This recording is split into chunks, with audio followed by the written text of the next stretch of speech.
One love. Stay positive. Good evening, everyone. Thank you so much for tuning in to the Bring Back Our Kings podcast. Tonight's guest is our brother, filmmaker, film director, Mr. Emeka Mbadiwe, who has a featured film on Amazon Prime called Lockdown Love. Besides his feature premiere, he is a public speaker. He does so many things for the betterment of our community. In addition, he has a wide variety of short films that touch base on mental illness, self-love, and inspire and uplift our people. It is so imperative that we support our filmmakers that look like us, that can identify us, because truth be told, those are the ones that need to be telling our story. So without further ado, kick back and tune in. This is Bring Back Our Kings, the podcast, with our featured guest, Emeka Mbadiwe. Peace, brother.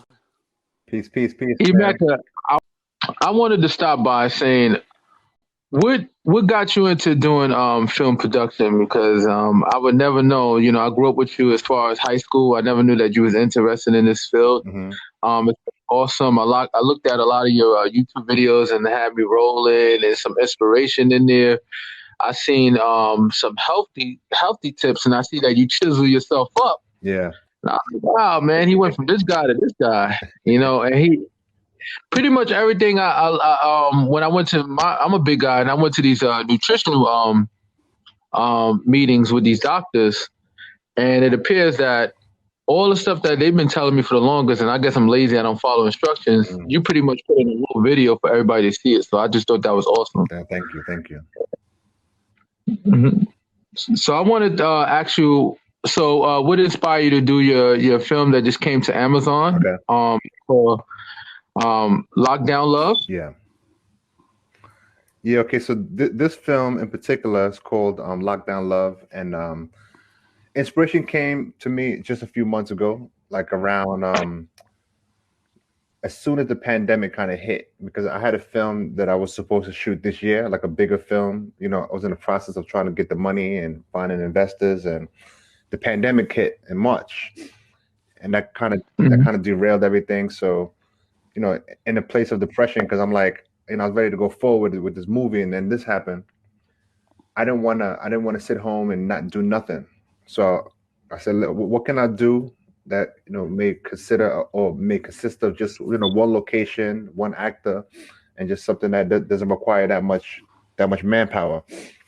So I was thinking, couldn't come up with anything, and then I saw a movie on Netflix called Pihu, Pihu, and the story is about a little girl who was pretty much home alone for about 24 hours in a house, nobody else, no dialogue, just a little girl, and wow. They were able to pull it off for an hour and a half of just no talking, just nothing. Wow. You know? So I'm like, you know what? I'm like, if they could do it, I could do it. I'm gonna give it a shot too. So came up with a little idea of a woman being at home during lockdown, maybe nothing to do. Maybe her boyfriend broke up with her and she just has to deal with it for the next 40 days. And then from there, I was like, you know what? I think we have a story. So got a casting. A lot of people responded, sent some video submissions, and I found a girl that was incredible. I gave her the role, and we made it happen. Wow. Yeah. That's awesome, man. I ain't gonna lie, man. I was sitting there and said, okay, my brother making a movie. Okay, let me take a look at it on Netflix. I'm a Prime member. So I sat there and I was just like, wow, this is deep. I got my mother looking at it, my fiance looking at it. They was like, it's awesome. And at first, because, you know, me and my fiance, we was watching a couple of action movies, so we was already amped up on some craziness. And then when you was like, oh, I was remember we spoke, and I said, yo, you got a film coming out. I said, okay, I'm gonna take a look at it. And I'm like, wow, this is okay, all right. And this is right up the alley with a pandemic situation. And the end part, the part I don't want to put all the details in it. I prefer people to come out and watch Lockdown Love. You go Amazon. If you got an Amazon account, go to Amazon, Prime, and just look up Lockdown Love and just watch it, because I think it was awesome. Okay. And it's inspiration, and self-love is very important, because a lot of people do commit suicide in certain circumstances. And I think this video is a reminder that it makes you feel good about yourself. And I think it's important that sometimes we fall sight of that. And I think the message is very powerful in the movie. So I completely enjoyed it. Me and my mother got a chance to watch it last night, and she's like, wow. She's like, oh, that's your friend. I was like, yeah, he's doing big things. And I just want to applaud you for the effort that it take to make your movie and do what you have to do. And, it's awesome. And I ain't gonna lie, your YouTube videos is funny as hell too. Thank you. I appreciate it. Thank you. Yeah. And it's big. It's funny too, because my co-host, Red, he does pretty much what you do. Is like he's milking films and he's doing big stuff. And I just like, yo, y'all need to collaborate, as a possibility later down the line. Y'all talk and see where y'all can compare notes with each other and perhaps make something happen. Because I think it's important for us to collaborate. And I think with the kids out there, we don't need, we need to show them there's other ways to success and not just playing basketball. Yes. Yeah. And by you, brother Emeka, doing what you're doing, you showing us kids that there's other ways. There's kids out there that look at you like, wow, maybe I can do film production, Yes. So my question to you is, what is the inner workings that we don't see that can be challenging for you from time to time, as far as producing films and stuff like that? Well, the inner working is, I guess, the most challenging part is I guess, dealing with a lot of different people. Yeah. A filmmaker is not a one-man team. It's like you have a lot of people that you have to kind of depend on, and one missing link, one person not, I guess, following up and doing what they're supposed to do could derail everything.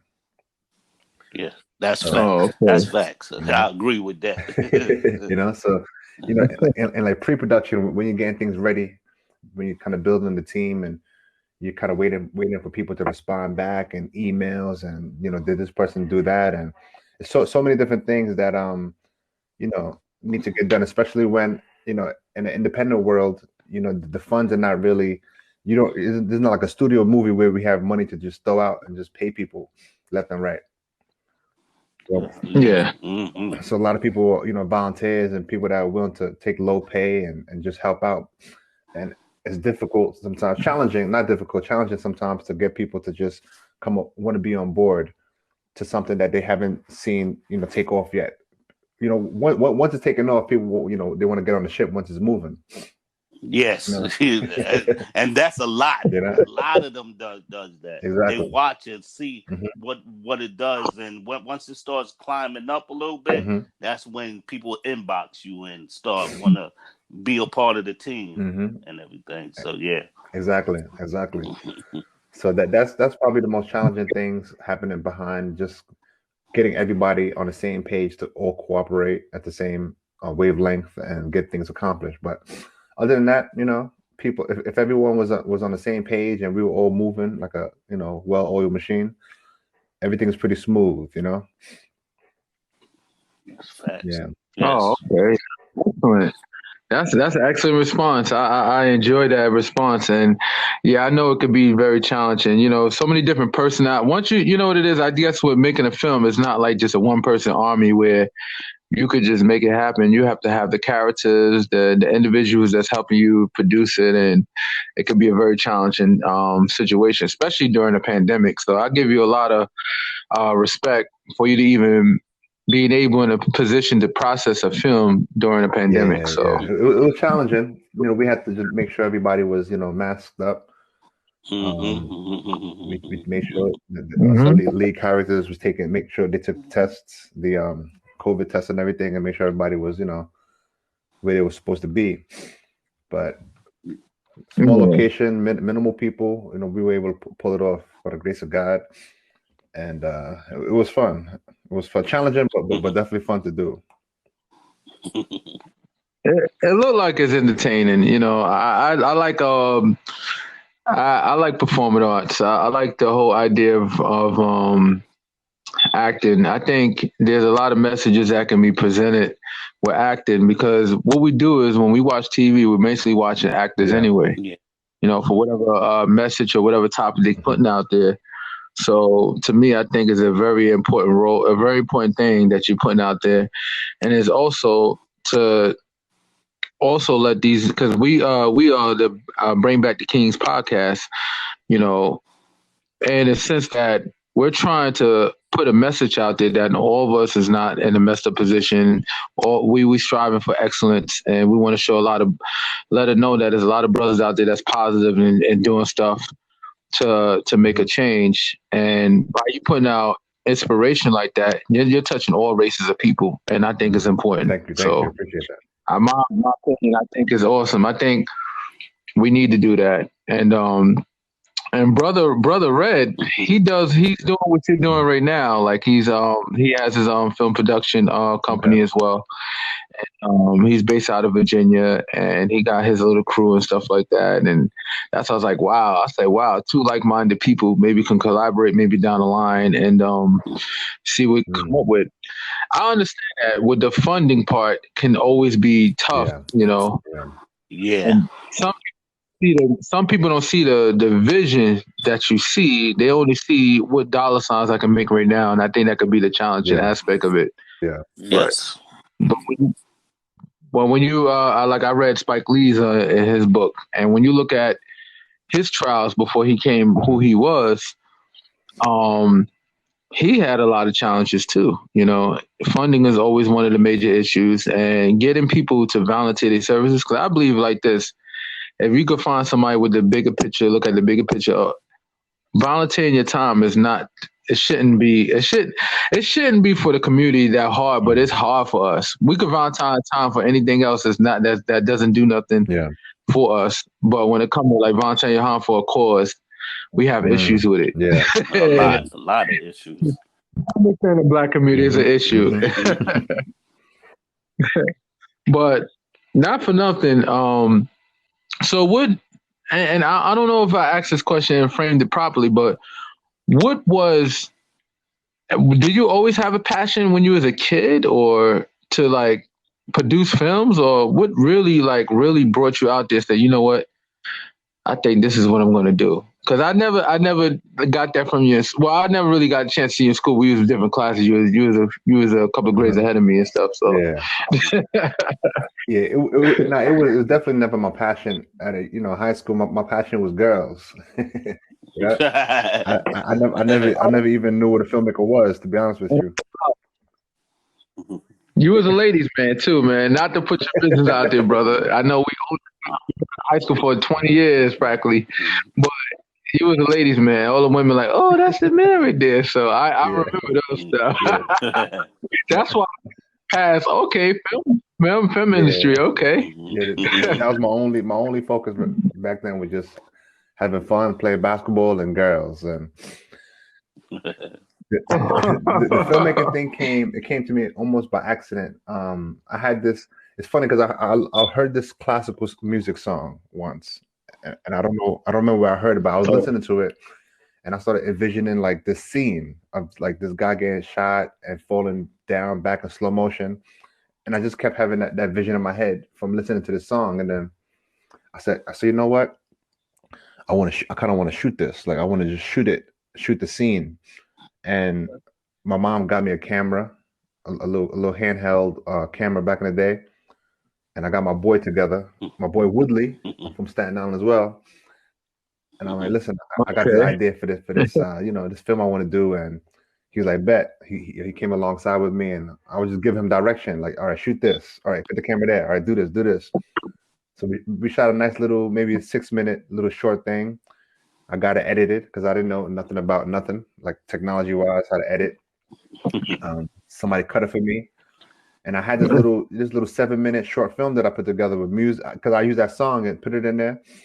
And at that time, Facebook wasn't really popping. Like the social media wasn't really a thing to like upload and everything. So there was really no uploading access other than like YouTube. So I remember, I don't know if you remember ARP Adam from Porishman. Yeah, so we were friends friends, and he used to have these little events in his house where he would invite a lot of people to come over and watch like the Mike Tyson fights, Super Bowls, and events like that. So I remember asking him after the Mike Tyson fight, can I screen this? Can I show this short film to these people? Because there was a bunch of people that I knew, a few strangers, just a room full of people. And he agreed. And the Mike Tyson fight is playing. And as you know how short the Mike Tyson fights, they don't last. So I'm anticipating. I'm nervous. Fight's over in like 10 seconds. And he's like, all right, yeah. Before you go, I just want to show you guys my boy's little short film. Just sit back, relax, and enjoy. So he played it.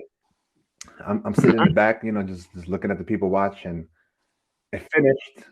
It concluded, and just like just a standing ovation and people just clapping, and I was like, that was the first time in my life that I have experienced, I guess, appreciation from something that I did, something I created, and I would say the bug bit me right there, where I wanted more of that, So that was pretty much the genesis.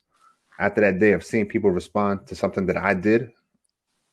It was a beautiful thing, and from there, I never stopped. I just kept going forward. Apparently, God. So it's funny how God works in mysterious ways. You could have probably had something in mind that you wanted to do with your life, but I guess God had a calling on you, and it appears that it's film production. Now the question is, what is your style of films that you're trying to do in the future, or you're all over the for example, you're looking at a lot of different categories, but what is the main category that you, as far as your film, that you're trying to produce nowadays? I aim to I focus on creative films that like inspire people, give people hope. Okay. Like I know when I watch a film like that with those qualities, characteristics in them, I know how they make me feel, and I want to make other people feel like that too.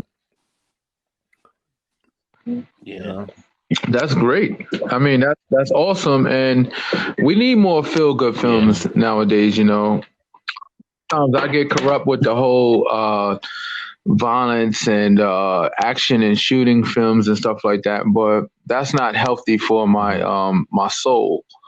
But the type of films you're putting out, it appears to me that it's very healthy for my soul, and it's inspiration. And consciously or subconsciously, it puts you in a better light. You start to feel good if you start looking at a lot of feel good stuff. And I think a lot of people really don't pay attention to social engineering. Social engineering is very important. So it's like with the media, why so many rich people is so important. They focus on controlling what we see is because what we see is what we can manifest into our reality. So put nothing but negativity out there, you're going to get negative responses from a lot of people. Yeah.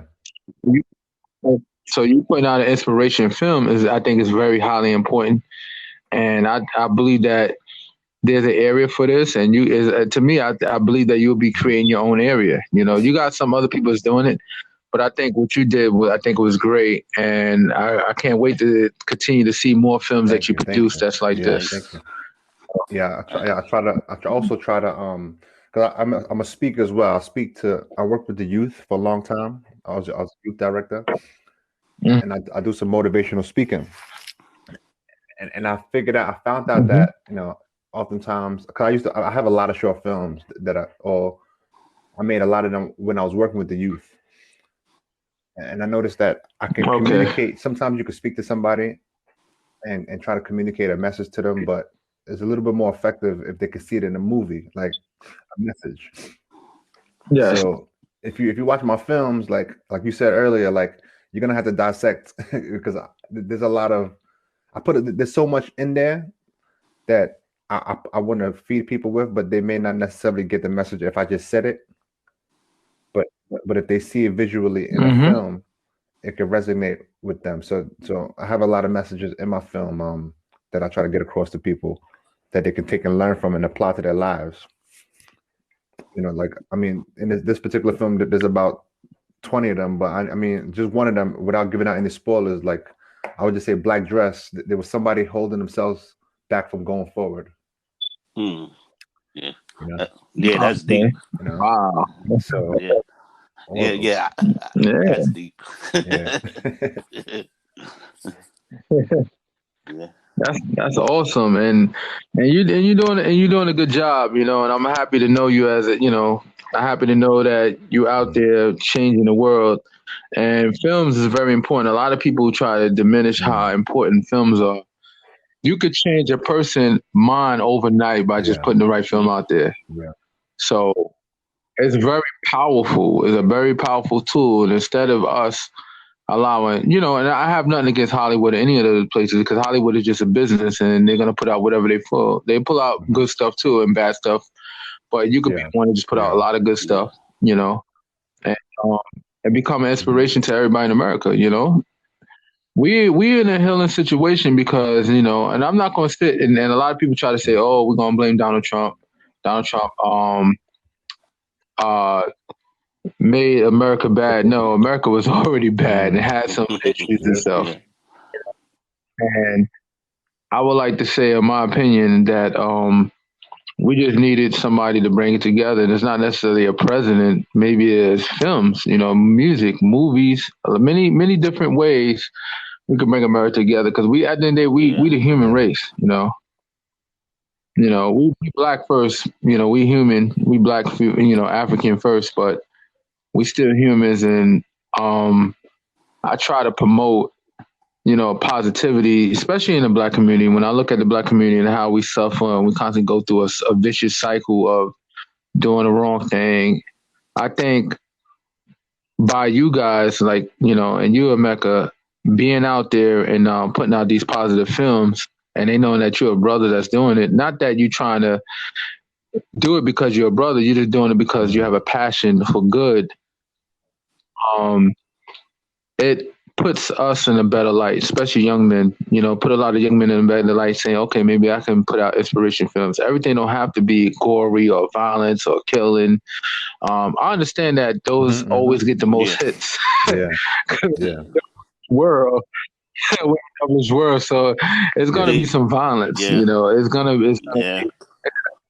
And I find myself a victim to it from time to time watching the movies, but I also want an inspiration film, and I think that you got to have some kind of healthy balance. I understand the world has violence, but we need also good films like yours to be put out there and let people know that there's other things you can be doing. That's the same thing how I started off with my film, like making movies and stuff and everything. I'm gonna just give you a little history about me. Like, I got Red Dot Production, and I was raised in Staten Island and Park Hill and everything. I was out there with the Killer Hill, the drugs experience and everything. Friends with Meth and Wu-Tang, grew up with them, went on tour with them and everything. But the whole thing is, I always kept saying I wanted to write a life story about myself growing up in Park Hill. And my brother, Carl and Lou Films, they always, for 20 years, they've been doing films and everything. So I came to him with the idea on, I want to write a movie on my life. So he was like, go ahead and write it. But like I was telling Curtis, I'm a street dude. I'm standing in front of the building, doing whatever. I wasn't into that until one day when I moved down to Virginia, and I sat there, and like I told Curtis, I listened to some old school music, and I wrote a 45-page story on my life, and I called it The Building, because we used to sling out of the building, 160 and all that. But I wanted to send a message because I was losing a lot of my friends to killings and to jail. So when I wrote this movie, and I'm glad you said you got to show something different to show these people. So I got 5 people that was selling drugs, robbing people in Park Hill. I went to them and said, listen, I'm doing a movie. I'm an OG out there, so they're going to listen to me. I was like, listen, I'm doing a movie. Instead of you robbing and selling drugs and shooting at people and stuff like that, let's do it on films. Because you can, basically, I told them, you can't go to jail for this. And plus, people were still living and everything. And you can do it over and over and over again. You know, them 5 people that I put in my movie first, they went on to do acting, music, and everything. And they came back to me and said, yo, Red, I'm glad you put me into your movie because that changed my life. Like I could have been in jail for murder or doing 10 years in the feds or anything, but I want to do this movie thing. I want to act. I want to write scripts. I want to do this and everything. So I'm on the same page you are. We need to change their mind on it's not basketball can take you out the hood. If you can write, if you can act, go for that. 100%. Go for it. And I did the same thing.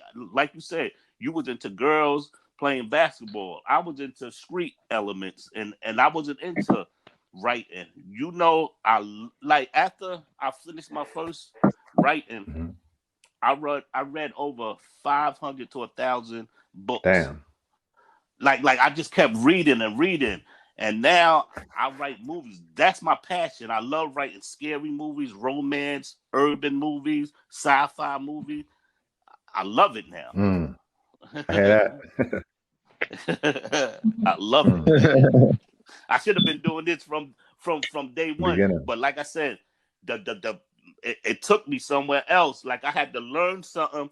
Now, just like you said, motivation speakers and all that, like on my Facebook, I do sound off. And I come up with a topic for the day and let people voice their opinions on it and everything. So, yeah, I think me and you need to work on a lot of stuff. Definitely. Yeah, because we got the same mind to you know what I'm saying, to help. Yeah, I hear that. Man, that's wonderful, man, and that's what we need. We need positivity on all levels, and even no matter what walks of life that we come from, we still the same people, man. At the end of the day, at least that's how we're viewed. So we need to put on, if they're gonna watch us, we're gonna need to put on a show for them, a good show, and so to speak. So it's like we can, you know, it's a lot. And you know, it saddens my heart sometimes to see the lack of unity that the Black community have from time to time. Because when I sit there and look, I say, you know what, we have the potential to be a lot greater than we present to others, and we have, just like they offer contribution to the hood, the neighborhood. We can also do the same thing. Here's our contribution. We put out good films. Changing people, you know, like I like graphic novels and I like action and like inspiration. Me, I like a variety of stuff. Like I have a ADD, sort of speak. So like to keep my attention, I need to watch many different styles of films. I even like classical music. Like you would never think that about myself. Yeah. It touched me on a different level, and it's like the vibration of listening to the ding ding ding, like Beethoven and stuff. It puts me in mind and perspective, and I think it's very important that we need to start looking at films and music as a way to put us in a different position than we're in. You know. Yeah, facts. And Brother Emeka, I appreciate what you're doing. That's why I was like, wow, this man is doing big stuff, and now he got something on Amazon. That's awesome. Yeah, that's, you know, I was like, and I'm gonna mention it a few times because I want people to really sit there, and when they listen to this, they're gonna say, okay, well, I'm gonna check this video out. They keep on mentioning this Lockdown Love, because the first mindset. And this is the hot part about it. It's very catchy because the first mindset you think of a prison love movie. But when you sit there and look at it, lockdown love, okay, I get it because of the pandemic. We're all locked down, so to speak, because we're in a house where we really can't go places. Everything closed down Yeah, definitely that. on our electronic gadgets and stuff. So it really resonated what was really happening in the pandemic. So I was like, wow, this is awesome. And I got zoned out in there. Me and my fiance, we went from talking to quiet and just aspect of it. And like I said, the part really had me almost in tears. And I'm a tough guy. I don't like to miss stuff like that. Yeah. I'm gonna definitely check that out. Check that out tonight. And I also got a movie on Prime on Prime on Amazon too. It's called The Fifth King. Okay. And if you get a chance, check it out. It's about a boxer from the '80s, Iran Barkley, and plus his nephew plays for the Giants and everything. And we rode around with him for like 3 to 5 years. Like we rode around with him and did a documentary on his story. And it's a pretty good story. And a lot of people, if you into boxing, a lot of people didn't know about him from you know what I'm saying, until we brought it up to light. And we had people like Hawk, what's his name? We had a lot of back in the 1980 boxers came forward and talked on the documentary. So yeah, definitely check it out. You're definitely gonna love it because he didn't get his chance to he didn't get his chance to be top and everything because a lot of politics in the boxing game. Okay.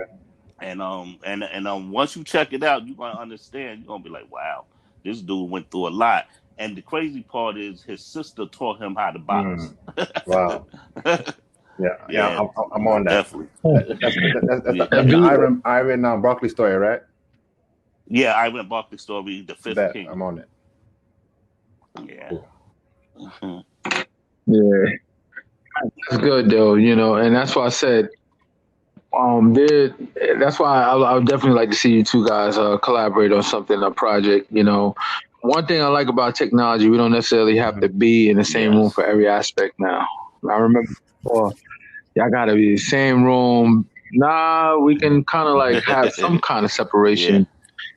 If we were here, we could still communicate on different levels and all brainstorm and stuff like that. Because I was talking to Brother Red before, I was like, look at 50 Cent. Do you honestly think a guy like 50 Cent, he could write rap and all that stuff. Do you honestly think he know how to write movies? No. He got a writer, and he just put his vision, and the writer's responsibility was to put his vision on words. So it could be presented on a film. So once you got the vision, and let's say you're not the writing type person, then now you can get somebody that's real good at writing, and they're real good at taking the information that you present in front of them, and now they can make your film big. And plus, you got a lot of people out there that, just like me, I didn't know I could write movies until I got put into that position to write a movie. And just like all these people out here, they go by a phase. Okay, you got to play basketball to get out the hood, or you got to rap to get out the hood. It's other different stuff you can do to get out the hood. It's just like people just got that mindset on, okay, I got to do this, I got to do that. And just like Curtis said, only 35 people a year go into the NBA. Bob, so think about all the young black kids in America. All the young black kids in America, it's like millions, If it's not millions, it's definitely thousands, hundreds of thousands. I don't know the specific statistics on it, but out of all of them, only 35 players per year. So when you look at the numbers, it's like we setting our kids up for failure, and we putting it in that position where we all trying to say, okay, go play sports, because you play sports. You might be able to make it to the NBA. Now, if the kid don't make it to the NBA, which is highly likely, because you got to be very exceptional. Think about it, you got to be better than all these people. Now you set them up for failure. You set Now that's the reason why, like with my kids, I say, okay, you could play sports, but look at it as a free way to get through college without having to pay. I put it in that aspect. Let it be your ticket to get free education and not to think that you're going to make it to the NBA. If you make it to the NBA, that's a plus, but your goal is to get your education for free. So if you start being a realist with your kids and be like, listen, this is what I need you to do. I want you to get free college. Free college is the way you can get free education. You know, academics, unfortunately, because of the school system, they used to have a mentally gifted program because it was funded by the federal government. Federal government took that out, unfortunately. So you got schools that have those programs, but those programs are not it's not for all schools. It's only for some schools that decide they want to keep their mentally gifted program. But for the whole school system, they don't have that no more. That was back in the days. Now they just got education system where the system hustle on the kids in the sense that a lot of teachers and I have nothing against teachers because I had some good teachers, you know, for all races. If the kids tend to have problems, they might put them in special education. Well, special education makes a lot of money for each kid. Like the school system gets damn near double what they get for each kid that get classified as some type of medical problem, like ADHD or ADD, whatever you want to call it. But when we as being careful and doing research, we realize that the reason why the kids are moving around and not doing what they're supposed to do is because part of it is that they bored. They feel like they're not learning. They're probably overachievers. The information in front of them is just too simple for them to want to do it. Yeah, I believe that. I definitely believe that. Yeah, so not to get too crazy on it, but it's like when you say that you're doing mentorship towards kids, what challenges that you would say that you have from time to time with young kids, trying to put them in a better position? Well, let's see. Well, Brother Emeka. Right now, I guess the challenges would be, I guess, just getting through to the young people who are being consumed with everything around them, the social media, the girls, the drugs, the messed music, up rap. You know what I'm saying? Like, it's like I noticed that with young people, it's a little bit challenging for them to, like, I tell people about the music. Like, I know there's a quote that goes, the repetition of a message constitutes mental programming. Meaning that, like, I always give them the example of, like, you know, tell me one of your favorite songs. And then they'll tell me the song, and then, you know, they'll start quoting the lyrics. And I'm like, the reason that you know those lyrics is because you kept listening to the song over and over again. So I'm like, now the song is planted into your subconscious mind without you even giving the song permission to be planted there, right? So the same thing with all the music that you've been playing in your headphones all day, listening to these songs, is like they're planting messages into your brain. And you don't realize it, and then you're becoming what you're listening to over time. You know? Yes. You know, you may not realize it, but it's true. It's subconscious. Like, I remember back in was it high school or after high school, I started listening to Styles P. Right? And there was one song he had where he always talked about carrying his knife and using his knife, and then I remember I started carrying a knife, right? You know, and everywhere I went, I have my knife right on my hip, you know, and it's like, it was from the music. It's from the music.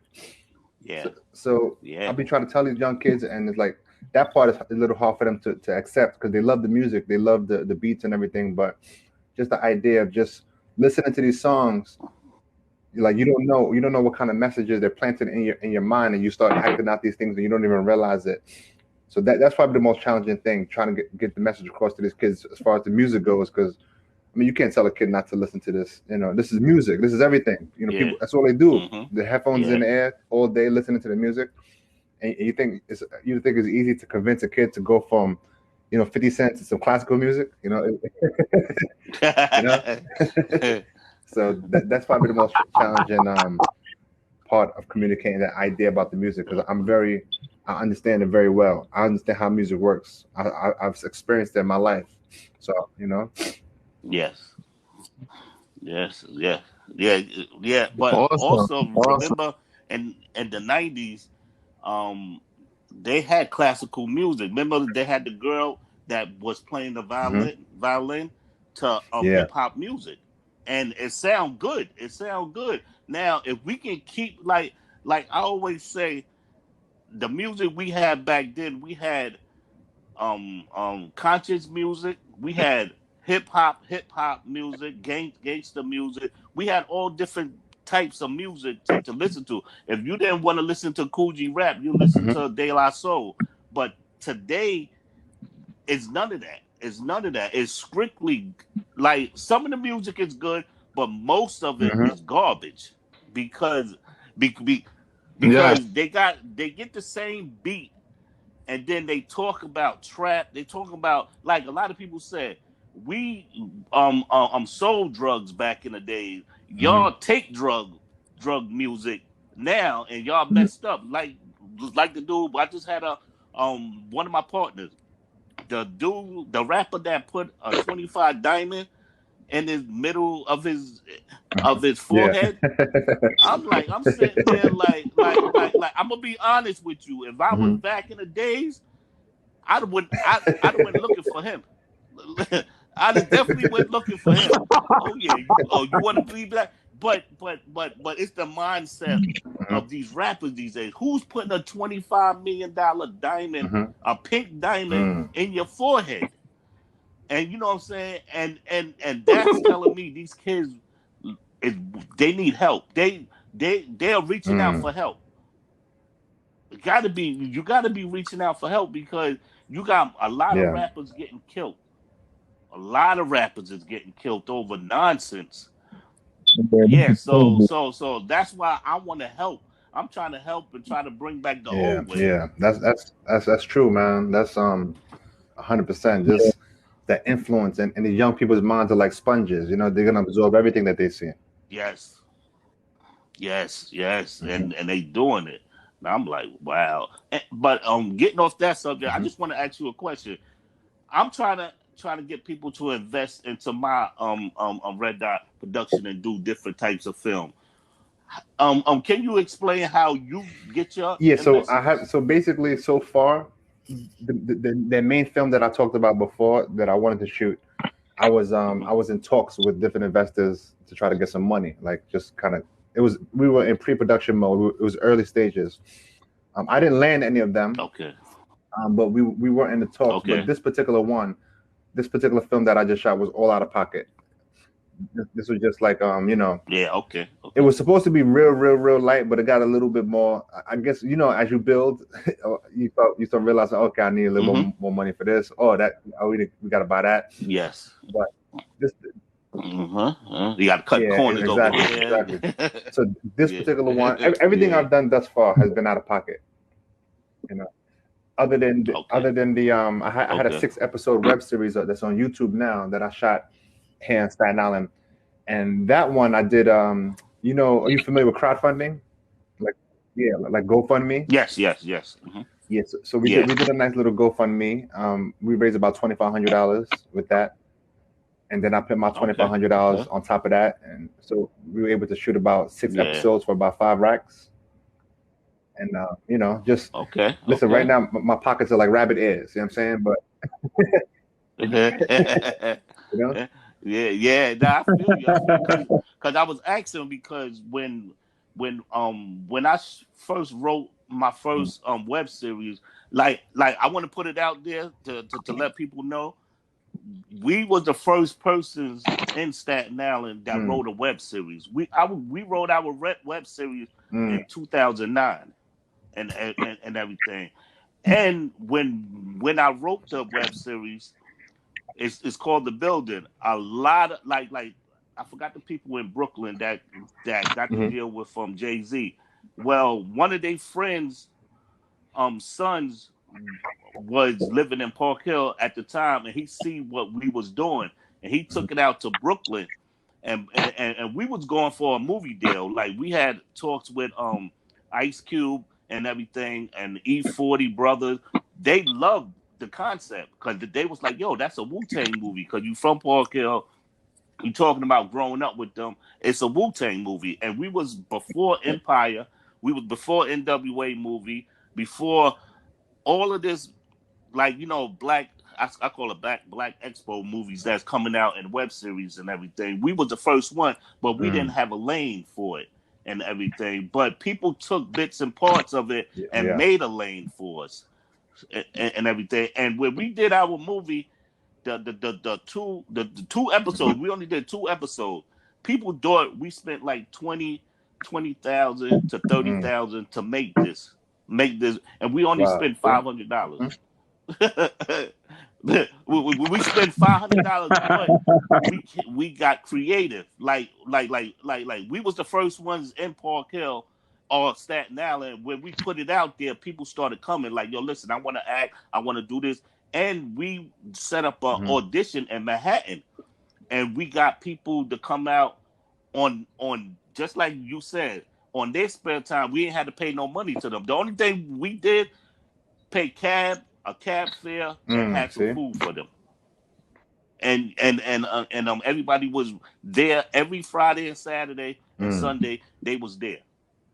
No money down or nothing, and we made a big buzz off it. I mean, we made a big buzz, and everything. So that's why when I was saying investments, now I tell people they stimulus checks. That's an investment. That's where all that money that we got this little pandemic time. That was what you saw on Prime. Yeah. Yeah. See. Yeah. See, I see. We think the same because, like I said, I took that. I said, okay. I bought my little Mac with the iMovie on it. And so now I'm learning how to edit and shoot. Like, I don't do the shooting or editing. I just write it, my brother and them, or film it or whatever. Now I say it's my time to learn how to do all of this. Be a one-man band, I guess. It's crazy. It's unfortunate that we don't have enough collaboration. For both of you guys, like, if you ever do a film and y'all need a free actor, I'll be more helping to be a free actor. I only want exposure, and I want you guys to be on the map because I'm more about empowering my people. So it's like anything I can do to help on any level, as far as providing my time, and later down the line, we'll be able to provide money. Right now, pandemic make things. Yeah. it makes it when it's like, I swear, man. I swear, in my world, it feels as though once you get your hands on a few extra dollars, there's something come along and snatch it. Yes. Like somebody waiting in the sidelines and say, "Hey, give me that. You owe me for this." Reality is like, you know, for you brothers, anytime you ever need an actor, free 99. I don't cost a dime. I got a son that wants to act too, and he seems like he's a little passionate about it.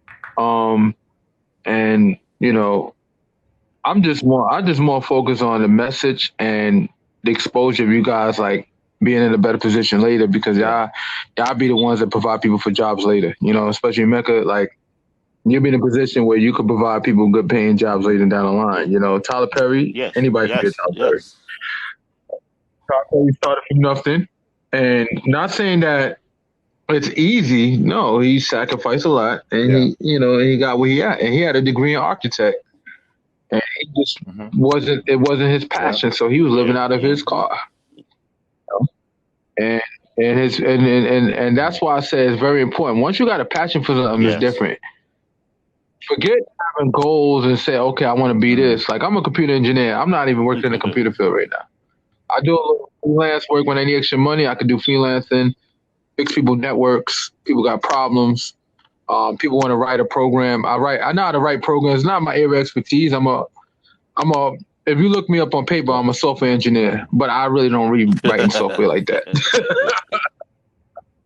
But my thing is, I like being a mailman. I like helping people get their mail. You know, that's just me. You know, I guess I'm a worker bee in some aspects. And then giving back. Like I did motivational speaking, not like you as far as a youth. I went to like Rikers Island a few times, and I talked to the young brothers there. Like, yo, you could be doing something different. You don't need to do this. Don't think this is the only way. I understand your circumstances might be screwed up, and you think that you're against all odds. But trust and believe, there's opportunities.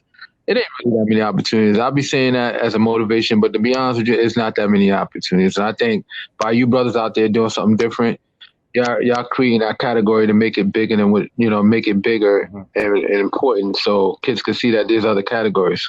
Because right now the categories for us brothers, especially young folks that's living in the neighborhoods, it's not that many opportunities. So I just want to say kudos to both of you.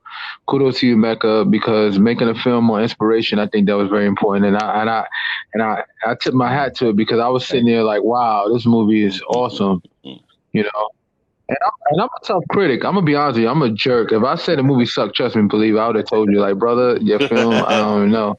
I'm a tough critic. You know why? If I'm gonna be your friend, if I'm gonna be your boy, I'm not gonna tell you no. I'm not gonna sit here and tell you what you want to hear. Look at R. Kelly. Look at R. Kelly's situation. All those guys are yes people. If he had somebody that was with him, but the hell you doing mess with these young girls? Because everybody co-signed his bill crap. Yeah. I'm not gonna be the one. I'm gonna tell you, and you might not want to. And once I talk to you, you might not want to talk to me for a couple of months. But that's okay. But people like that, that's how you know if you going in the right direction. Because if you sit there and say yes all the time, you're gonna get a rude awakening later down the line. It's like, say if you go to these big execs and everything, you be like, but my homeboys and my friends saying I'm good. But if they've been in the game 20, 30 years, they gonna let you know, listen, this shit is whack. like you know what I'm saying? You gotta come up with something better and everything or whatever. Or you on the right path, but you're gonna have to change up. Because a lot of people sits there and they try to go, how you say it? They want to go with the hood way and everything. And sometimes you can't go with the hood. Just like with my brother. He explained to me this, like I said, I didn't know nothing about filming and everything, and I'm writing. He said, "No, I like how you write and everything," but he said, for them to notice you, you got to throw a little Hollywood in there. You know what I'm saying? And at first, I didn't get it. I'm sitting there like, this ain't no Hollywood shit. Like, this is some screen. But I understand when I start looking at movies and stuff. Then I'm like, okay, I understand what you're saying now. And everything. With criticism, it goes a long way, especially in the movie business, because you don't want to. You want to do it your way, but certain people might be like, "Listen, you're right. I like how you're doing that, but once you flip it this way, and you be like, oh, okay, I never thought of it like that, and you know, it might work out for you." Absolutely, I guess.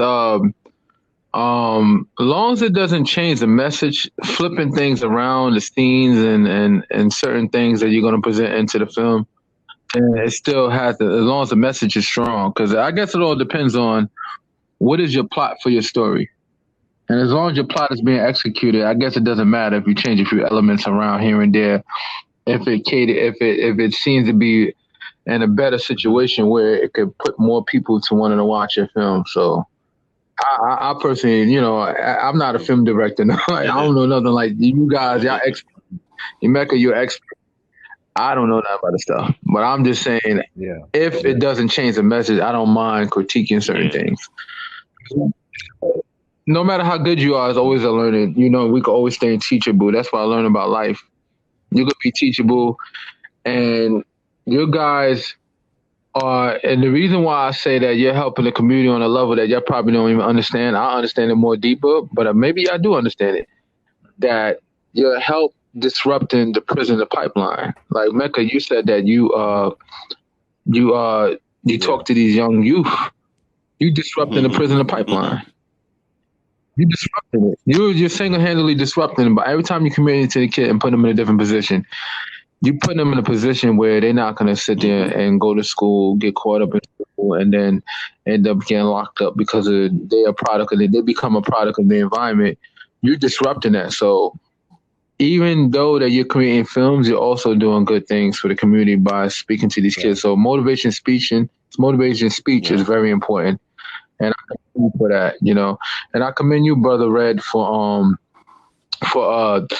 teaching brothers there's other ways to do it. Like you said before, these brothers out here hustling and shooting, robbing, doing whatever the environment has, and you disrupting the whole environment by saying, "Hey, you could do this. You want to do all that? Right, let's do this on film."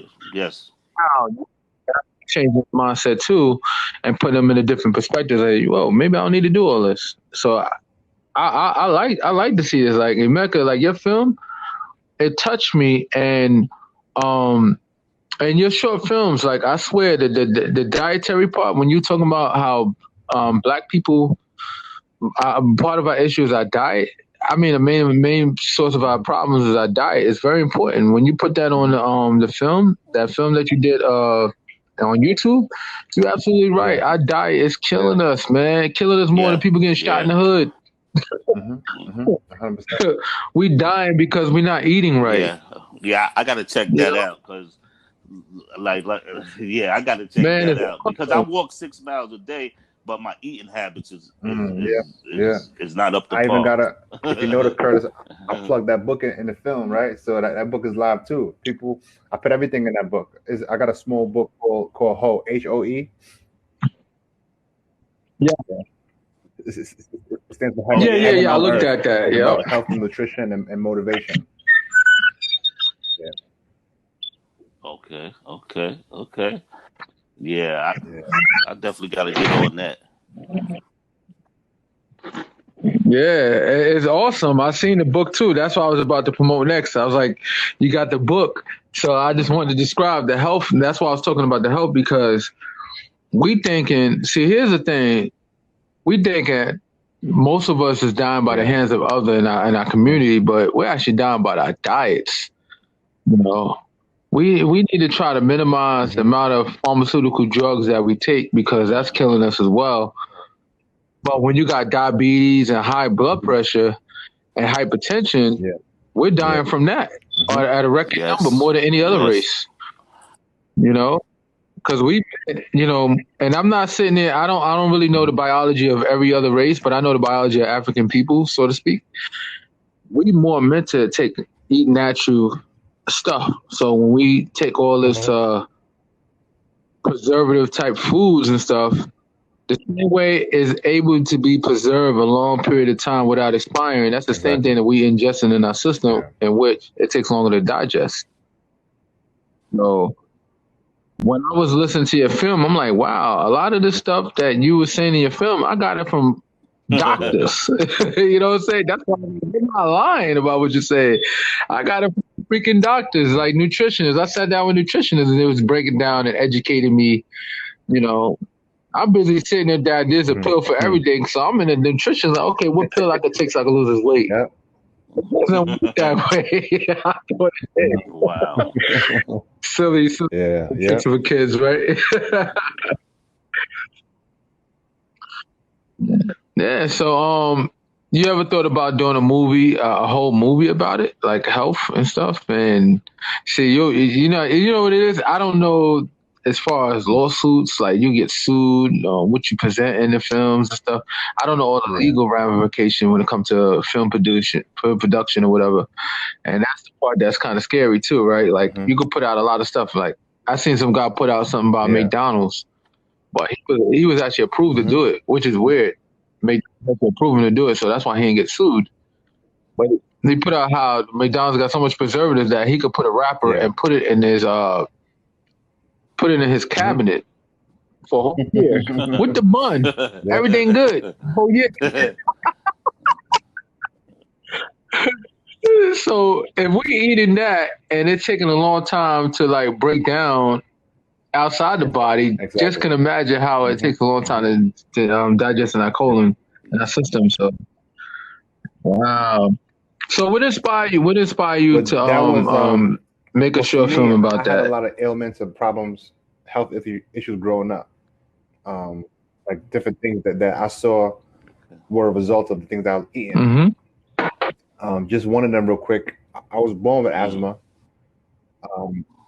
I can never remember not taking medication. Okay, like, me from too. when I was a baby to I got the asthma pump at like 13, and I used that pump for like 20 years, like just every single day. Because I played sports, Wow. and before you play sports, you got to take that pump. You know what I'm saying, or you're gonna have a Mhm. problem. Yeah. So had the asthma all my life, and then one day I Wow. came Yeah. across information about they talk about dairy and that dairy is mucus forming and inflammation. So I said, you know what, let me Yeah. cut out, let me just do a little experiment, cut out all dairy, milk, cheese, yogurt, mayonnaise, everything, just for like a month. Do you know that after that month, the asthma that I had for over 30 years just disappeared, like gone. Like I'm talking about Wow. somebody using a pump every single day for their whole life. Now it's like asthma is just gone. It's something I was born with. It's not like I inherited. It's not Wow. like I was diagnosed at a later age. I had this all my life. So just seeing that alone, cutting out the dairy and seeing my asthma go away, I'm like, okay, there must be something to what we're eating. And I'm gonna dive in a little deeper and see Yes. if I can, clear my skin now because I had bad acne in high school. I don't know if you remember, Curtis, but I had the girls, but my face wasn't. I remember, but you had, and that's why I said because you had, in my appearance, from what I see from you, you had high self-esteem. So It your was hard, but self-esteem that was overlooked like your acne it was a situation. very depressing thing for me. Like it was really bad because high school, you know how it is. You're young and you're trying to fit in, and people have jokes and you crack jokes and you're laughing, but inside, you're not laughing at that hard. So after that, Yeah. I started reading up on health and watching videos, and I got put onto Dr. Sebi. He's in my movie. You seen him in there. Yeah. So I follow him. I'm gonna buy your book and I'm gonna read it because I follow Dr. Sebi. I understand that where he made a lot of sense when he talked about inflammation, which is mucus. Information, same thing, any way you want to call it. Your body produces it when it's under attack. So like when it comes to COVID-19, I know a lot about chemistry. I study chemistry and stuff like that. I won't say I'm a chemistry major, but I study a lot of it in college. Your body overproduces it, and I think that's pretty much the reason why a lot of us die from the symptoms of it. Like for example, with COVID-19, because the COVID-19 happens to affect your lungs and mess up the blood oxygen levels on your lungs and stuff like that. Yeah. Your body in response to it creates mucus. Now, fortunately, it overproduces too much mucus and it drowns the lung. So now you end up dying from the complications of COVID, and you only really die because your body's producing all this mucus to try to fight off. Because mucus is very powerful. If you really look at it, if you ever, as a kid, I was a sickly kid too with asthma. But when I sneeze on my hand, and if I don't wipe that mucus off in time, it did put a stain on my arm, and there's a reason for that because it's very strong. So think about it being in your body, and the mucus and taking off your lung for a certain period of time, it damn near kills the organs because it's very strong. So that's one of the things. And with this whole COVID-19 thing, I think everybody's going crazy. I said, listen, you don't need to go crazy. All you need to do is keep your health in order. And Emeka, you got the right idea. Stay away from anything that's anti-inflammatory foods. Cheese, dairy products is inflammatory. Dairy products will help create mucus. So you stay away from that stuff. Keep your body at an alkaline level, meaning drink a lot of water. A virus has a hard time living in an alkaline body. This is stuff that a lot of us know, but we take it for granted. Yeah, I drink the water every day. Every day I drink it. Yeah. And the crazy part, I drink water in the morning, like warm temperature water, and plus I eat fruits in the morning. That's all I eat in the morning for my breakfast. Like I don't eat. Well, that's what the Chinese do. And the funny thing is, Chinese people been doing that for their culture. That's why a lot of them don't get sick. They do that. They drink warm water in the morning. Warm water before they go out and start their day. the correlation between like for example, this whole COVID-19 thing, we could all, no matter what your medical problems are, you could become asymptomatic to it if you follow certain steps. One of the most important things, your body has 102 minerals that it craves. They got something called Irish sea moss. Sea moss has 92 minerals that the body needs. That's one way of doing it. I'm not a fan with all vitamins because I know that once you use that starch in your body, it's not that great for you. So how you intake your vitamins, sometimes it's not that good for you. Yeah. It all depends on what company is providing the vitamins for you, if it's high concentrated. Because you know they always use starch to put, and they put the vitamin components in there along with the starch. And that's why the pills, I even see how the pills are being made and all that. Like they smash it down and then become a little tablet, and then they put it inside of a container and sell it to people and stuff like that. So I got a chance to see that, and I'm sitting there like, it look like using regular baking soda or something. Wow. Yeah. So what are some? Let's talk about your book, the HOE book. How now? Let's talk about your book, and as far as just for the viewers, just explain what the acronym means, and also explain what the contents of the book stands for Heaven on Earth. And the reason I call it that was because in order for any of us to try to experience what heaven on earth might be like, it will first start with optimal health. Because without your health, you have nothing. Right? So out of all the things I can teach, you know, how to be successful, how to be a filmmaker, how to get this, how to get that, all of that means nothing if you don't have your health. You know, Steve Jobs was one of the richest people on the planet. That's true. He couldn't, you know, rest his soul, but he couldn't. There's nothing that he could have done or purchased to restore his health. You know, so I tell people the book was just pretty much put together to try to inform people about better health choices, some food alternatives, some things that you probably should consider, some things to not do, and some things to do, as well as motivational things that can help motivate and inspire you to do them. Because I mean, we all know what to do, right? Like the bottom line is, if you can go find someone who is obese, you can ask them, you could be like, you know, we need some tips on how to lose weight. They'll tell you. You know what I'm saying? Everyone kind of has an idea of what they should do, but the question is not what to do, but how to do it. You know, like having the motivation, or like what inspires you to put down that donut and go pick up that, you know, the healthy salad or whatever. So I'll talk about the challenges and how to basically how to do it, because it's not always easy to just you're living in the hood, you're eating, you know, pork fried rice and chicken wings every day. All of a sudden, yes, that's when I used to eat like pork fried rice and chicken wings was my daily bread every day for like 10 years. Is it? It was $2.75. I don't know how much it is now, but I put six soy sauce and 6 duck sauce. My favorite. That's probably why I ended up. So I got high blood pressure. I had it, and so it was killing me. I was waking up with headaches every single day. Yeah. You know, so these are some of the things that I was able to heal myself from. But people need to know how to do it, how to make the transition, because it's not so much about I don't want to eat healthy. It's about what options. I don't know what to eat. You know what I'm saying? Because they just need to be able to replace those foods with different foods that are just as tasty and just even more healthy. So in the book, wow, man, awesome. Wow.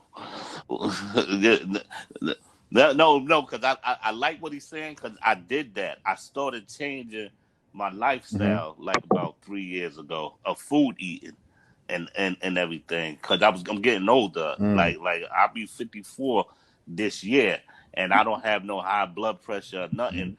But the crazy part about it, I eat chips with everything. Wow. I eat potato chips with everything. I had to cut that out. I had to cut a lot of stuff out and stuff. So that's on Amazon too. You just type in. Yeah, you can either type in my full name or you can type in h.o.e and it'll pop right up. Okay, for the viewers that don't know who you are, I only said your name, but I never actually spelled it out. Can you please spell your first and last name and also the name of the book, so they can be able to get it as well? No doubt. Yeah. So my book is just, if you type in h.o.e, it should be the first book that pops up. It's green with big HOE right at the top at the title. And or you can type in my full name, which is Emeka. Okay. It's Emeka, real simple. And my last name is Mbadiwe, which is spelled M for Mary, B for boy, A for apple, D for David, IWE, Mbadiwe. Nice. That's okay. Cool. Yeah. Because matter of fact, because I'm gonna order that book. And if you like the audio book, if you're a listener, because me, I'm not too big of a fan of. I don't read much physical books. I like to listen to stuff often. So if you need an audio book, just let me know. I'll shoot you that email. I'll shoot you a link so you can download it and listen to it whenever you want. Yeah, well, I guess I'm a big old fashioned here, guys. I still read, but honestly, when we on the go, because life is so fast paced nowadays, sometimes audiobook is acceptable because we don't know what we're doing. Like let's say we're in transit, we're moving, we're doing places. You don't really got time to sit there and look at a book and read each word. Mm-hmm. But at least if you can listen to it, you're taking the information as well, as long as you're a good listener. Yeah. So, this is audiobook also too, it's awesome. Yeah. Mm-hmm. Yeah, but I think it's very important because I think one of the biggest issues when it comes to the Black community, we don't promote health. Mm-hmm. Health is one of the biggest issues, self-love. Yeah. And here's how everything correlates together. And that's why to me, Emeka, I think you're a well-rounded brother because you're putting out inspiration and you're also promoting health. Yeah. Well, a lot of our viewers probably wouldn't know this, but health, physical health and mental health goes together physically. Mm-hmm. And the reason why I say is because if you think bad about yourself, you could have a physical problem with yourself. Mm-hmm. How you feel about yourself can affect your health. Yeah. It's kind of unfortunate because when you see a lot of things when it comes to medical, they don't really talk about how you feel about yourself affecting your health. Mm-hmm. Like if you feel good about, like let's say if you got that good feeling and stuff, endorphins in your body, makes your body soothing, make you feel good. So it provides you endorphins. Yeah. To let you know, that's just a basic idea that how you feel about yourself manifests into your physical reality. So if you feel bad about yourself, that's why they say if you suffer from mental illness as far as depression and all that, give it some time. Your body going to start breaking down. Give it some time. Yeah. You're going to have medical issues that you didn't have before. Mm-hmm. Even if you're in the healthiest state, it's because the fact that your mind is not working with your body. And it goes together. So I don't know. I just wanted to put it out there because I think a lot of people think that it's separated. Mm-hmm. No. Yeah. So it's all connected. Mm-hmm. Mm-hmm. And your eating also affects your mental health as well. So we eat a lot of bad foods. It kind of helps contribute to negative thoughts. Exactly. 100%. Yeah. And when I see you, Brother Mecca, you seem to be so like high energy and so like great and feeling good. And that's why I was like, this brother's eating good. I got to get like him. Yeah. Yeah. I'm still in the bad foods. I'm not going to lie to you. I do health. Don't get me wrong. I eat healthy stuff. Mm-hmm. But I do a lot more talking than my practicing. I don't really practice as much as I should be. But I'm transitioning. I'm in a transition period. I like to say that. That's all you need is a process. When I used to eat those types of foods, I mean, I know a lot of those foods are they trigger the aggression that we see, like in the hood. Like it's just foods. People don't realize it. They just think that people want to do and do certain things, but it's 100% what they're consuming on a regular basis because it affects your brain, it affects your thought process. It affects your mood. It's the food, But when I start, I used to be a little bit more reckless, but the food is one of the reasons why I'm like even more calm now. Like I make better choices with everything. I'm able to think. I have a clear mind. You know, I can write these scripts. Like I can come up with these ideas, not because these are all ideas and things that I come up with with only with a clear mind. You know. Okay.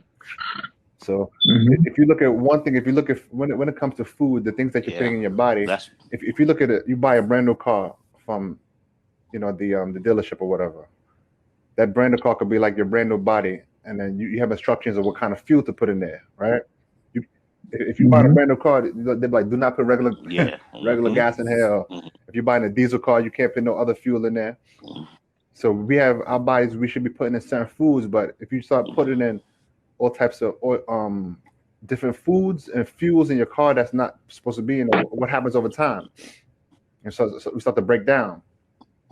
And it doesn't. Your car's not going to function at the highest optimal level if you're putting in the wrong fuel. So same thing with the body. If you're not eating the right foods, how can you expect your brain and everything to function at its highest, potential?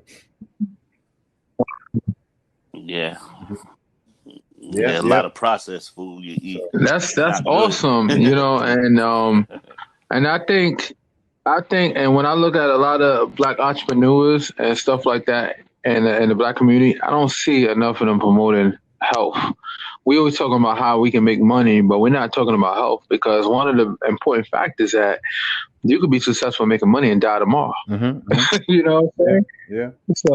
And that's why I say that, in my opinion, I think you're a well-rounded brother, because I see that you're also putting out movies that's inspiration, but you're also putting out health. Yeah.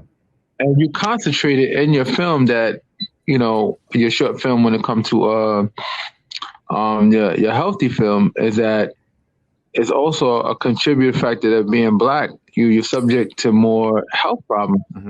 So one of our health issues is that we need to focus on what we're eating. We're not meant to eat all this trash that we eat daily and stuff like that. Exactly. Yeah, we're not. But unfortunately, because of McDonald's and all these other things, think about if you're a single mom, for example, and let's say you got like maybe 3 to 4 kids. You can go to McDonald's, buy some burgers, buy some fries, and you can feed your whole family for very cheap. And they do that on purpose. Yeah. Remember, McDonald's has social engineering too. They go by your brain response to certain colors. That's why McDonald's arch is the way it is, because the shape of it affects your system where you want to eat, and the colors. Think about it: yellow, red. When you look at the sign, you cannot be that hungry, but when you look at the sign, you've been socially engineered to say, "Oh well, man, I feel a little hungry there." Yeah, that's true. I mean, because you drove by it. Yeah. And we got to realize that I'm not going to sit here and say all this conspiracy stuff. I'm just going to say the elites corner the market because they know how to manipulate people on a daily basis, and a lot of us don't see it. Yeah. So what you're doing is you're disrupting these elitists by promoting your book HOE about health. Yeah. So it's disrupting the situation because they're not trying to hear that. Yeah. Because 2 things is big business. Big business is people having health problems, so they can constantly get all these treatment medications. Remind you, my opinion, these pharmaceutical companies got all the cures for everything we have. There's no money in curing people, but there's a lot of money in treatment. Yeah. Yeah. We don't want you to die too quick, but we want you to die eventually. Yeah. So we'll make money while you're dying, and then we'll get the next person to come along, take our treatment until they die. Yeah.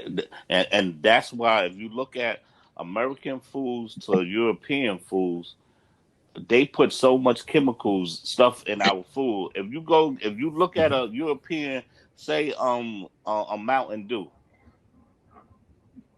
and then look at a Mountain Dew made in the United States, it got about 60 different chemicals in it. And then if you look at the European model of Mountain Dew, you'll see like natural stuff and everything, but the ingredients only will be like 4 or 5 things in it.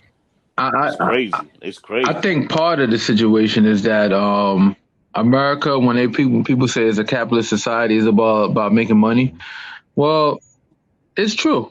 To some extent, it is absolutely true in the sense that a lot of the chemicals that's accepted here in the States, that's why I said if you follow Food and Drug Administration and you say that, because the Food and Drug Administration says it's safe. No, that's not true. We know that's not true. We know that they get paid under the table like anybody, like any other business, because even though they might be part of a federal agency, they still get paid, sponsor or whatever clever way you want to say, I'm going to give you money so you can shut up while I promote bad product for people. They do it as well. And as a result of it, we got a lot of foods that's bad here, but in a lot of other countries, it's not even accepted. Like, they don't even accept certain stuff. Like, you cannot put this in England. You can't put this in Norway, all those places. But it's acceptable here in the States. And you got to ask yourself, why? Because it's a big business. It's all about money. It's the bread, Yeah, definitely. Yeah, definitely. It's all, America is about money. It started off, like I always say, they gave the Indians $25 here's 25. Yo, this is money. It gets spent. And we not knowledgeable. Like, people talk about racism and slavery and stuff like that, but I said, do you honestly understand that slavery was very big business with the cotton business, and billions and billions of the cotton was produced per year, and America had 2/3 of the cotton of the entire global economy. So obviously it was big business. Yeah, racism was an important factor. Yeah, they hated black folks, but it was big business, meaning these guys take care of their family off of it. So we go to slavery. That's pretty much the origin of it. But fast forward, it's 2021 now, and this is supposed to be America for everybody. So we got to make it America. It's our duty to make it America for everybody.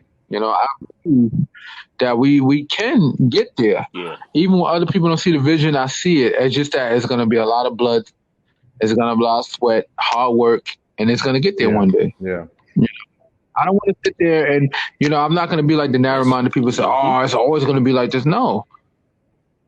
Remember, we were slaves. We're not slaves no more. I mean, as far as the physical part. Everybody, white, black, purple, pink, orange, any way you put it, everybody is slaves to some extent because of the social content that's being put out there on TV on a consistent basis, programming our mind. People take the word program and they don't look at it for what it really is. It programs you.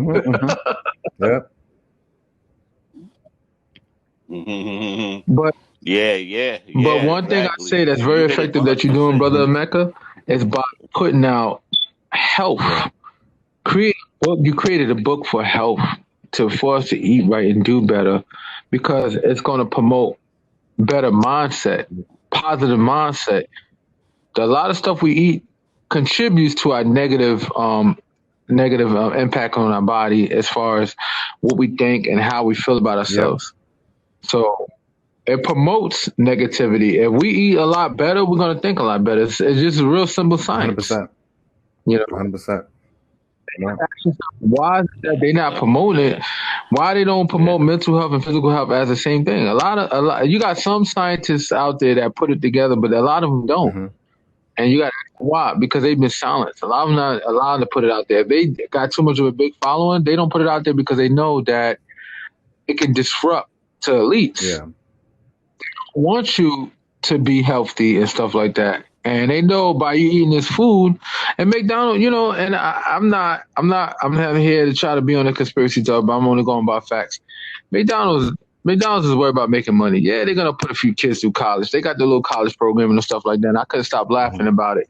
I'm like, so it's susceptible to kill a lot of us with bad food and give us high blood pressure, where you and the pharmaceutical company work together, and now you guys are benefiting because, you getting people sick. Now they have to go to the pharmaceutical company to get drugs, and then they die later. Right. Crazy. You know what I mean? And it's not a race thing. They killing everybody. When people are black, they know everybody's dying from it. Because anybody that's poor in America, you're going to be subject to more fast food than people that got money. And the reason is because it's almost, I'm going to be honest with you, when I sit there and look at a McDonald's or Burger King, it's cheaper to feed my whole family than me cook a meal for 5 people. Yeah. But you gotta understand, when we was growing up, our mothers did it. Our mothers went to the supermarket and she fed families, fed 2 or 3 families with just making food at home. That's why I said back in the days, it's a whole different atmosphere. And to today's family, today, like you said, today's family will run out and buy McDonald's.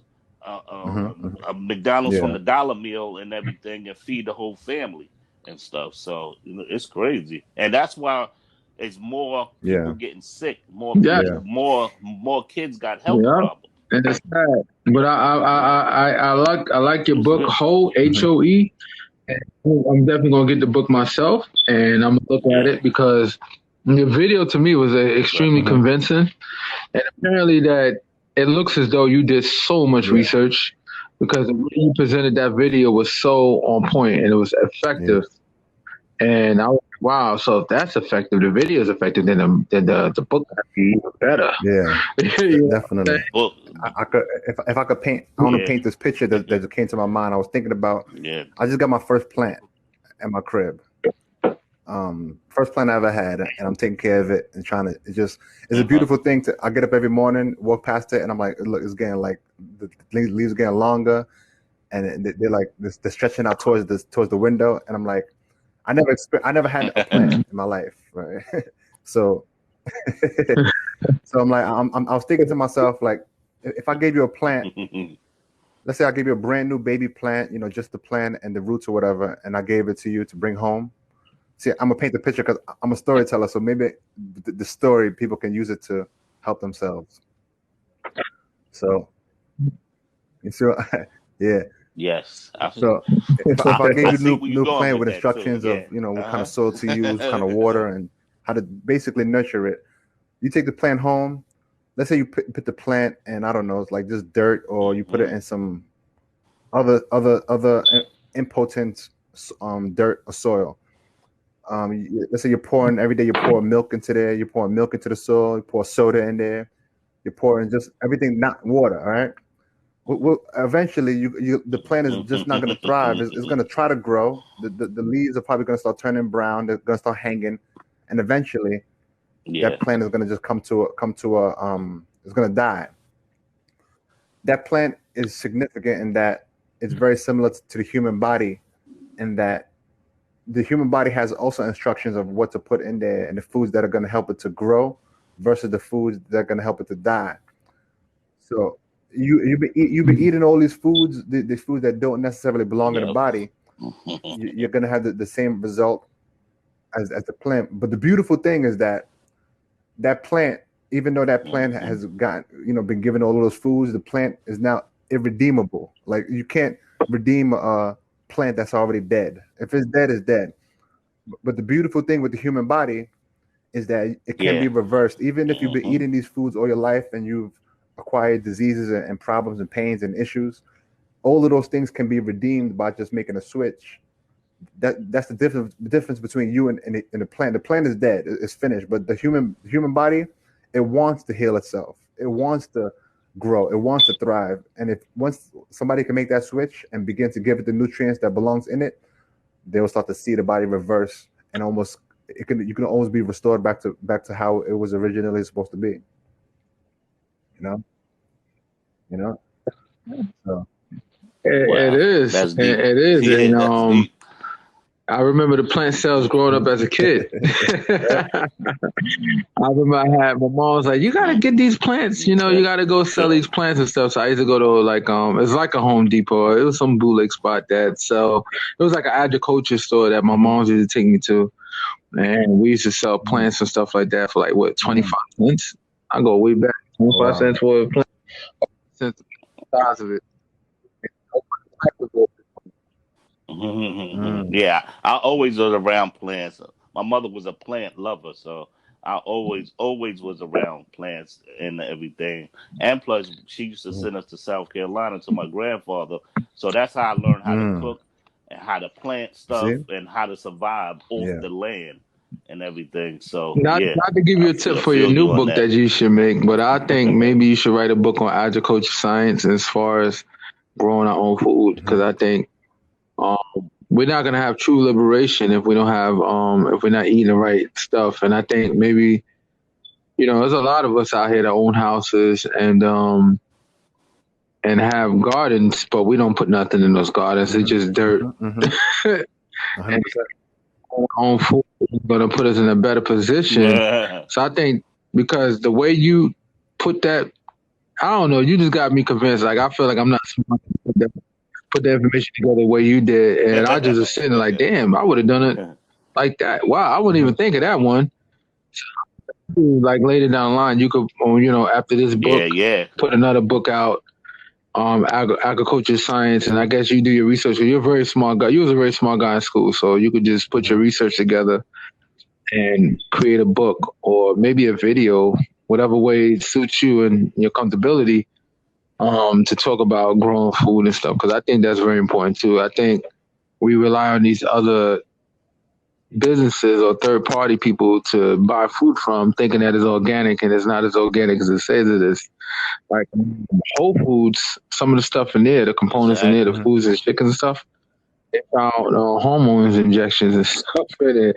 So that lets you know, even a place like Whole Foods, and it's funny how it's silent. It's not even being presented on mainstream media because remember, it's big business and it's owned by Amazon. Amazon's the richest company in the world practically. So they could silence any news media possible. They could fire all the cast if they wanted to. They could pay all the money to fire whoever. That's what but I believe our health is important, and the only way we're gonna get better, we're gonna start learning to grow our own food. That's why, like, when it comes to local groceries and stuff like that, I tend to buy from local farmers and stuff, and not like farmers that came from wherever, what all over the United States. If they're a local farmer, I'll buy from them because food, and a lot of times it's good health properties. You ever? I know you know this because I know I've seen a lot of your research. A lot of people are under the assumption that buying fresh vegetables from a supermarket is fresh. Nothing's more fresh than getting the frozen vegetables because the frozen vegetable actually holds the nutrients. A lot of people don't know that. A lot of people don't know that. If it wasn't for research, I would never know it myself. From your video you did, you inspired me to start looking into it a little further. Yeah. I was already familiar with Dr. Sebi, his teachings and stuff like that, but I wasn't too much familiar with vegetables and produce and stuff. And then just looking at healthy. When you put the video out there, healthy this and healthy that, and when you should eat and how you should eat, and certain time of the night you should eat, get enough rest, all the stuff that you put in there, which was very highly important components. It made me start thinking about vegetables. And when I came over my research, I said, oh, you mean to tell me frozen vegetables is more healthy than fresh vegetables that you see there? But that they tend to, and they buy that fresh vegetable that see there. Because remember, once you have the vegetable out, it's already losing its potency and it's also its nutrients. But if it's frozen, that means the nutrients has been preserved. Yeah. Facts. So tell me something. Where can we find you? Like, let's say if I wanted to research Brother Emeka, where we can find you at? Like we want to know. We want to be able to look at some of your YouTube videos because I seen a few and I was inspired. I was like, wow, this is awesome. I saw one that was funny too. Like, what is it?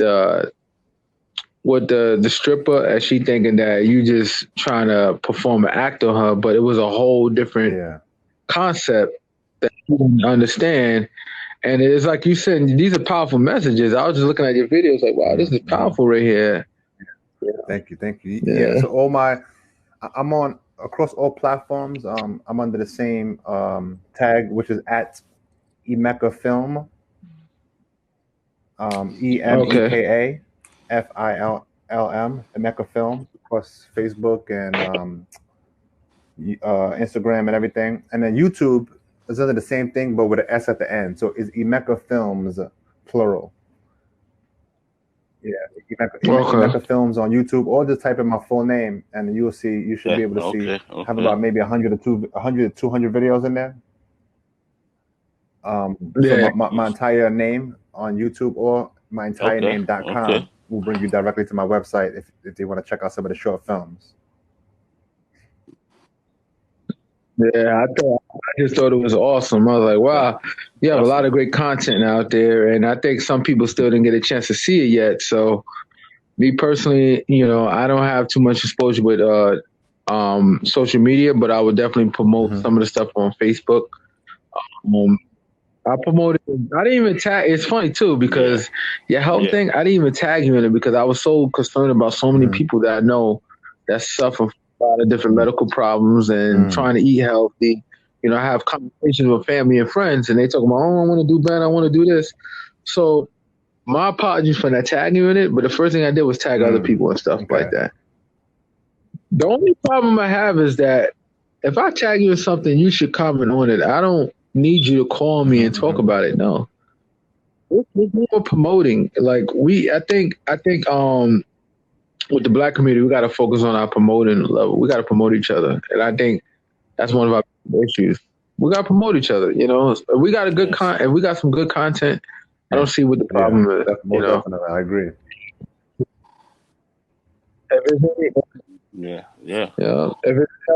Facts. We don't promote it. Fact. Matter of fact, I'm gonna plug my thing in. You can check me out on Facebook.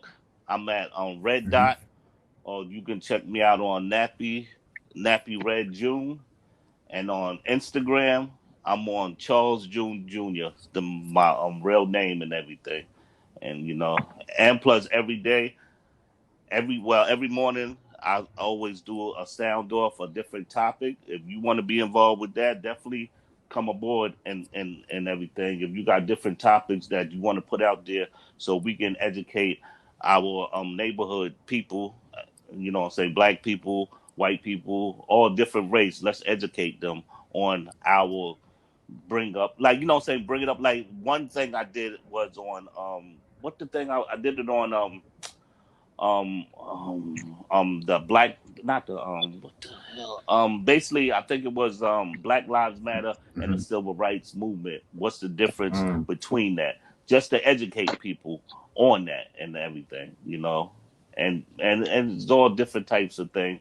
And I think tomorrow I'm doing neighborhood trauma, like a lot of people that grew up in Park Hill, like even Staten Island. I know you grew up in Staten Island, New Brighton, West Brighton, and stuff. We grew up around neighborhood trauma, like losing a childhood friend. You know what I'm saying? Or our relatives getting locked up for a long period of time. Like all of that is neighborhood trauma. And we don't get no counseling for it at all. We act like this is normal until a neighbor, just like last Thursday, one of my friends from Facebook, his relative, 16 years old, committed suicide in Stapleton. So what trauma was he going through? Like you know what I'm saying? So that's another thing that I'm trying to do, trying to educate people on, different trauma going in our neighborhood and everything. A lot of people think, oh, they just bad, or they got a problem. No, if you from 4 years old hearing about your older brother friend getting killed at 13 or 12, and you seeing drug abuse and you seeing depression, it's gonna be a problem. And I think that's a big situation, especially in our communities, because we don't look at mental health as a big issue, but it's one of the major issues that affect our existence, affects the way we move and the things we do, because we're motivated by our mental trauma. And I think that's something that we need to talk about with the community, because a lot of us don't want to, it's like we don't want to sit down and talk about our situation, but I think it's important. I don't promote medication because I don't believe in anybody should get any medication if they have a mental problem. I just think that they need the spiritual help, whether it's through a pastor, or, well, I would say a pastor, but also a trained physician as well. That's not promoted medication. We don't need that. And it could be some brothers. You don't necessarily need to be some trained physician or whatever the case is. You could just be a regular person that's trying to like make a change in the neighborhood. Because we all got something to offer, and we all have situations where we can probably relate to somebody else and help them walk them through the steps for success and put them in a better position. So it's a very important thing. And I think what you're promoting, Brother Emeka, as far as eating, that's one major big step that we need to focus on, because our mental health is going nowhere if we don't eat 100%. Right. Yes. Yeah. Yes.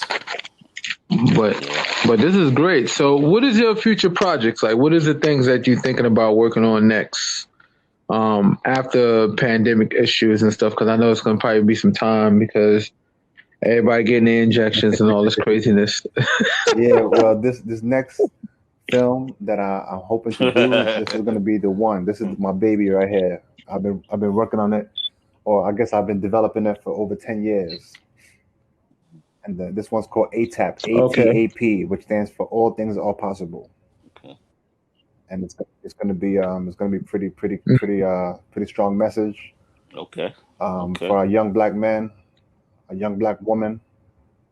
This overall story is going to be very inspirational, and that's the one I'm hoping to seek, get the money for, so I can shoot hopefully this year if things get back to somewhat back to normal. But that's what people should look out for. ATAP, which is going to be revolutionary film that's going to be shot, feature film, coming up next. Yeah. Thank you. Awesome. That's good. That's great. And just in case of any viewers that top in at the last minute and this whole thing, we just want to reiterate where we can find you again. Even Google, wherever you want to go, just type in my full name, which is Emeka. That's Emeka. And then my last name is Mbadiwe, which is spelled M for Mary, B for boy, A for apple, D for David, IWE, Mbadiwe. So across all platforms, or you could just type in on Facebook or Instagram, just at Emeka Film, EMEKA FILM. Or also my whole full name.com is my website where you can see everything there as well. That's cool. So I hope to see you guys would do a little collaboration. I can see a lot of positivity in this, and everybody has their own lane. Like when it comes to entertainment, like y'all doing film productions and stuff like that, I believe that we all could always come together with a project or two, or share notes, or anything like that. And just remember, if y'all both need an actor, I'm here. Most definitely. I'll mess with y'all, but yeah, absolutely, man. I just want to see the success and the progress for you guys, because I love to see people do better, especially coming from our community, people that look like me in better positions, trying to do positive things and send out messages, because we all, as a race of humans, we all got something to contribute to each other, I mean, it kind of was hard to look at it that way because of the whole division that was recently promoted by, our president. I'm not political. I care less if you support Trump. I care less if you support Biden. I'm not a political man. I just don't like division. We already have a division because this is America. And how can we come together and heal if everybody's promoting division? So I just like the fact that you're putting out positive materials and putting your message out there, letting people know that no matter where you live at, no matter what your circumstances are, you are somebody. And I think that's very important. Once that Lockdown Love, and I think you guys need to see it. People out there, if you're just tuning in now, you need to see Lockdown Love. It's a very good movie on Amazon, and it's by the brother Emeka. You will see if you type in Lockdown Love on Amazon, you'll see it's gonna pop up. It shows a picture of a African woman, Black woman, and with a and it's awesome. So it's a very good concept. Take your time out, watch the movie, rate the movie, and this brother by the name of Emeka is going to be putting out more positive films in the future. And please stay tuned, and please follow him. Mbadiwe.com, go to Emeka and Mbadiwe on YouTube, and you can find him on there. And the book is called Heaven on Earth. It's called HOE. It's a catchy look. So when you look at it, you might think it was about some graphic novel or some women doing some craziness, but it's not. It's about having heaven on earth, eating right, doing better mentally, because what you eat affects your physical and your mental. So if you eat right, you're going to have a better mental state of mind. You can be more clearer and think better. So it's very important. It goes together. So get that book. It's on Amazon as well. You can type in H.O.E. and you'll be able to find that book on Amazon, and you'll be able to purchase it and take a look at it. It's a very good book. He also got, audio books and stuff like that. So yeah. Yeah. And plus, leave comments, leave your feedback. Too. We want to, he wants to put out more information. So, put out more stories and books. But you guys, y'all the front line. So please leave a review on it, and feel free to promote him. We need a lot of brothers that's trying to do something positive for our community, because we don't have enough of us. We have some Black scholars out there, Black men that's trying to do things. But I think it's our duty, especially if you're a Black viewer, to try to put out some information that's something positive. Like this brother's trying to do some things, showing what you can do if you put your mind to things. Life don't always have to be tough. You can make it. You can try to make it better as time go on. So support this brother here, Emeka. Yes. And he's gonna put out some more films in the future, and y'all be able to see it, and it can enlighten you, because it's all about promoting good mental health, because a lot of negativity is nothing but on these films nowadays. So he's trying to promote something healthy. So I think it's very important for you guys. Thank you. I appreciate that. I appreciate the love. Grateful to be on the show. I look forward to the next salute. Interview. Yes, sir. We hope to have you again. Yes. This good brother, Emeka, support his film. It's called Lockdown Love, and it's on Amazon. Amazon Videos. I know everybody got a Prime account because I order crazy, and y'all order all kinds of things. So if you got an Amazon account, you got Amazon Videos. So don't think for a minute, I only got an Amazon account to order stuff. No, you got videos with it. It comes with all of it. Come look at it. Support the brother. Yes. He's a Black inspiring man that's doing big things for our community. He's putting out positive messages that can that can help all races, not just Black. So come out there, promote it, and wonderful. Y'all take care, and everybody have a good one. All right.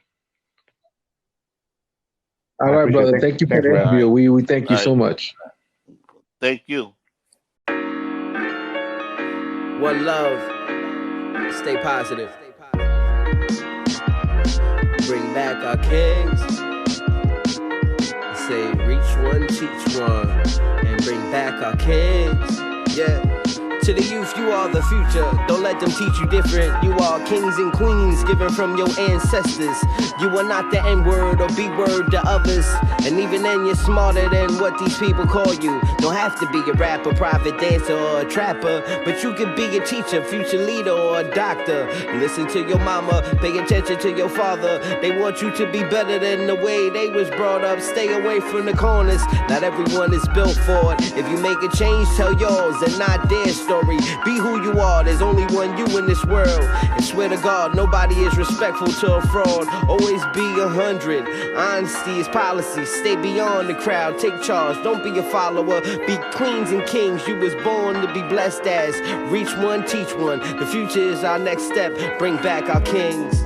Reach out your hands and save our queens. Time we take charge and we lead, but first we bring back our queens and save our kings. Save the future leaders, teach the seeds.